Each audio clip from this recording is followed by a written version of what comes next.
So, in the tutorial about protein synthesis, we thought about the importance of the sequence of bases on the DNA coding strand and how that determines the sequence of bases in the mRNA. And then we talked about how that sequence of bases on the mRNA actually determines the order that the amino acids are assembled. So today, what we're going to do is we're going to think about the effect that a mutation might have on the sequencing of the amino acids. Yeah. So a mutation is where the DNA base sequence changes for some reason. That's what a gene mutation is. Okay. So here's a little picture that I prepared earlier. So if we have a quick look at this, we have a little section of DNA, and we know that the sequence of bases on the DNA coding strand determines the sequence of bases on the mRNA. We saw that in the protein synthesis tutorial. And then we saw how that sequence of bases determines what order the amino acids get assembled in. And these bits here, these represent peptide bonds that are holding the amino acids in a particular order. And if we have a long chain of a particular sequence of amino acids, we call that the primary structure.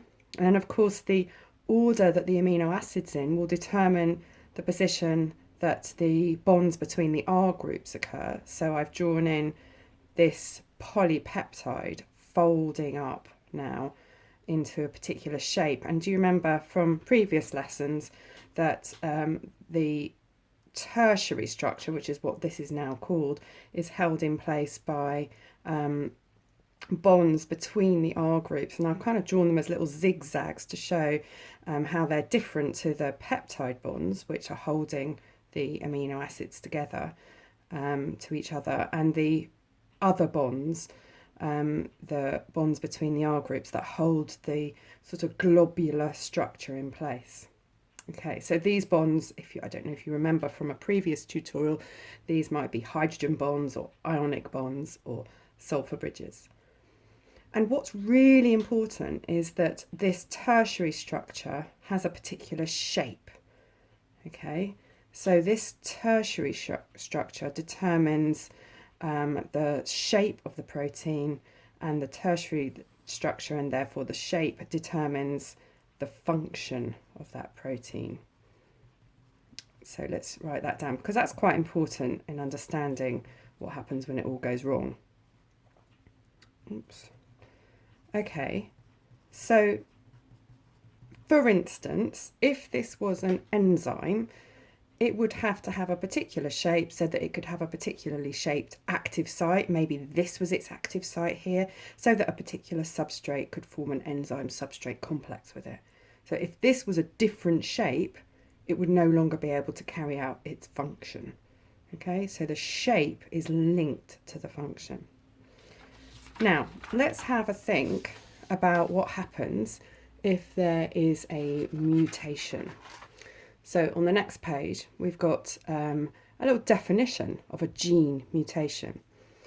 Now, a gene mutation is one where there is a change in the sequence of the bases. Now, this can happen because of a mutagenic agent from outside the body. So something like UV radiation, too much sunshine, for instance, or X-rays, or carcinogenic chemicals that might get inside your body, or it might just happen spontaneously as the DNA is replicating. But what I've tried to highlight here in red is that one of these bases, there we go, that one there, has changed. Okay, it wasn't like it was before in the previous picture, it's now been swapped over for a different base. Okay, so this change in the sequence of DNA bases determines and leads to a change, of course, in the sequence of mRNA bases, because these are going to be copied. They will be directly copied into a slightly different sequence now, because that's a different base. Let's just highlight that that is now different because it's been copied from the different base that was inserted as a result of the mutagenic agent. Okay, this change in sequence of mRNA bases will then lead to a change in the sequence of amino acids. Okay, so my sequence of amino acids doesn't scale up with my mRNA bases, but you can see pretty much that we've got a different amino acid now. Okay, so a different base could lead to a different amino acid being coded for. And so now we've got a slightly different polypeptide structure. Okay, so it's still a long chain, but it's got a different amino acid there. Now, when it folds up, that means that it's going to, the bonds between the R groups are going to form in different places.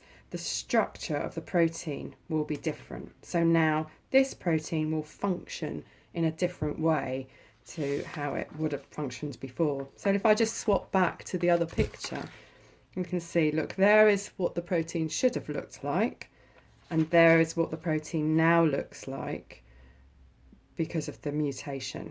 Okay, so let's say this was an enzyme, and there is its active site, which is going to be complementary to a particular substrate, and there is now the protein coded for by the mutated gene. It's a completely different structure. It no longer has an active site.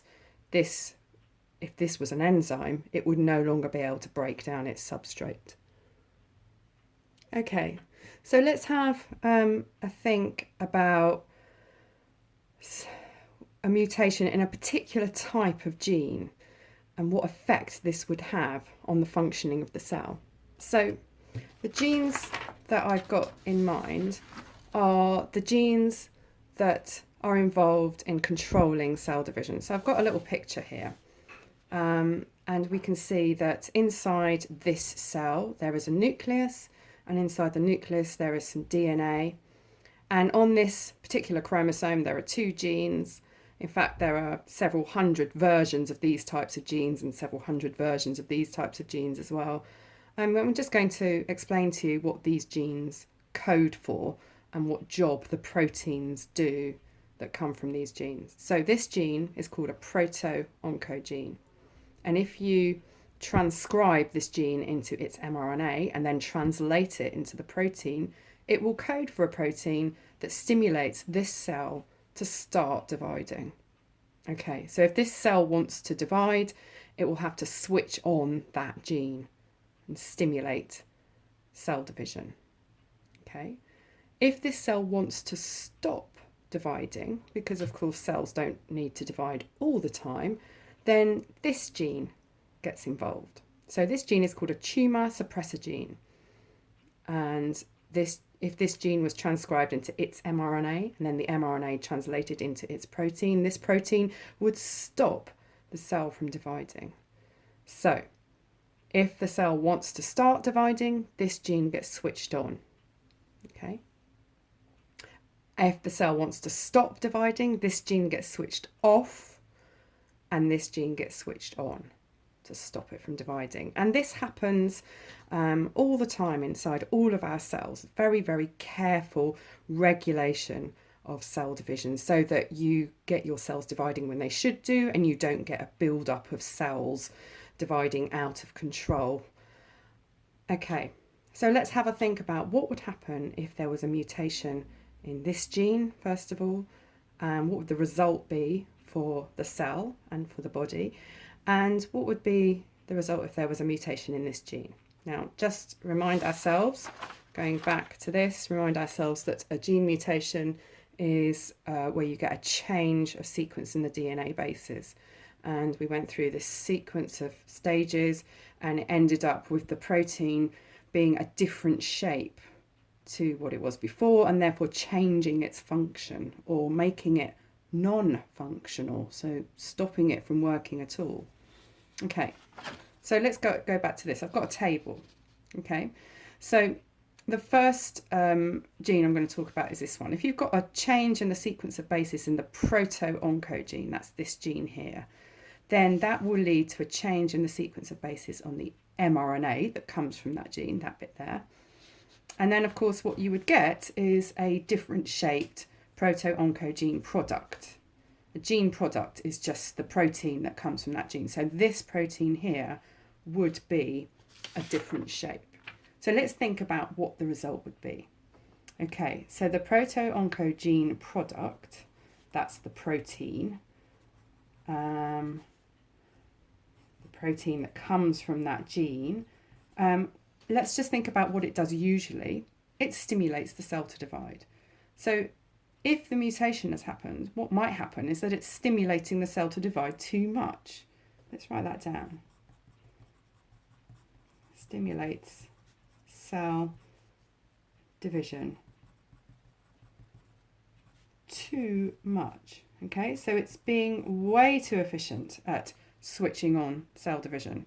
It's being switched on itself all the time, and therefore it's stimulating the cell to divide over and over again. Let's just think about what the result of that would be. The cells are going to divide out of control. Out of control. So we now won't have nice, carefully regulated cell division, and so what we'll end up with is an accumulation of cells. And what we call an accumulation of cells is a tumour. Okay, and if those cells start to not work properly themselves, which is often what happens, then that's what cancer is. So mutations in these genes here can lead to the formation of cell division out of control, which pretty much is cancer. Now let's think about what happens if you've got a mutation here.